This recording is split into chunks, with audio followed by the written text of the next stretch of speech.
ভারতে কলকাতার একটি হোটেলে অগ্নিকাণ্ডে 9 বাংলাদেশি নাগরিক নিহত হয়েছেন। আহত হয়েছেন 6 জন। তারা চিকিৎসার জন্য কলকাতায় গিয়েছিলেন। নিউ মার্কেট এলাকায় তাদের হোটেলে রাত 2টার দিকে অগ্নিকাণ্ডের ঘটনা ঘটে। এসির বিস্ফোরণ থেকে অগ্নিকাণ্ডের সূত্রপাত বলে ধারণা করেছে ফায়ার সার্ভিস। কলকাতার নিউ মার্কেট এলাকার একটি হোটেলে আগুন লেগে শিশুসহ অন্তত 9 জনের মৃত্যু হয়েছে। তারা সবাই বাংলাদেশি নাগরিক। মির্জা গালিব স্ট্রিটের একটি আবাসিক হোটেলে ভয়াবহ অগ্নিকাণ্ডে শিশুসহ 9 ব্যক্তির মৃত্যু হয়। আহত হন আরও কয়েকজন। আহত ব্যক্তিদের কলকাতা মেডিকেল কলেজ হাসপাতাল সহ অন্যান্য হাসপাতালে ভর্তি করা হয়েছে।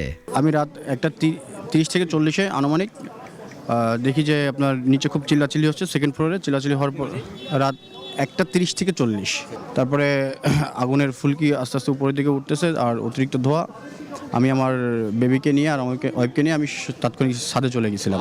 जितने अवैध जो हैं जहाँ भी होटल या जो भी गेस्ट हाउस हैं अगर अवैध हैं तो उनका कैंसिल किया है और जब तक फायर प्रोटेक्शन नहीं लगे तब तक कोई लाइसेंस नहीं दे।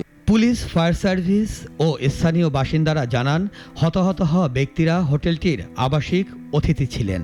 চিকিৎসার জন্য কলকাতায় গিয়েছিলেন। উঠেছিলেন মির্জা গালিব স্ট্রিটের 3 তলার হোটেল শিখা ইনে। আগুন যখন লাগে হোটেলের অতিথিরা তখন ঘুমিয়েছিলেন। আগুন লেগেছে বুঝতে পেরে হোটেলের অতিথিরা বাইরে বেরিয়ে আসার চেষ্টা করেন, কিন্তু গলির মধ্যে ওই ভবনে ঢোকা বা বের হওয়ার পথ খুবই সংকীর্ণ। সে সময় সেখানে হুড়োহুড়ি পড়ে যায়। আমাদের দপ্তরের আধিকারিকরা খবর পাওয়ার সাথে সাথে এখানে ছুটে গেছেন। ছুটে যাওয়ার পরে 80 জন ব্যক্তিকে আমরা উদ্ধার করতে পেরেছি। আগুনের খবর পেয়ে ফায়ার সার্ভিসের 4টি গাড়ি ঘটনাস্থলে গিয়ে আগুন নেভাতে কাজ শুরু করে। নিউ মার্কেট থানা পুলিশ ও দুর্যোগ ব্যবস্থাপনা দলও উদ্ধার কাজে যোগ দেয়। পুলিশ ও ফায়ার সার্ভিসের কর্মীরা ওই ভবন থেকে 60 জনকে উদ্ধার করে। তাদের অনেকেই ধোঁয়ায় অচেতন হয়ে পড়েছিলেন। তাদের হাসপাতালে পাঠানো হয়েছে। যে 9 জনের মৃত্যুর খবর মিলেছে তাদের মধ্যে 6 জন পুরুষ, 2 জন নারী ও 1 জন শিশু রয়েছে।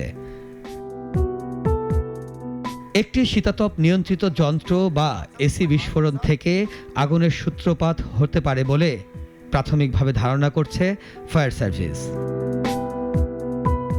মিরাজ মিজু, নাগরিক।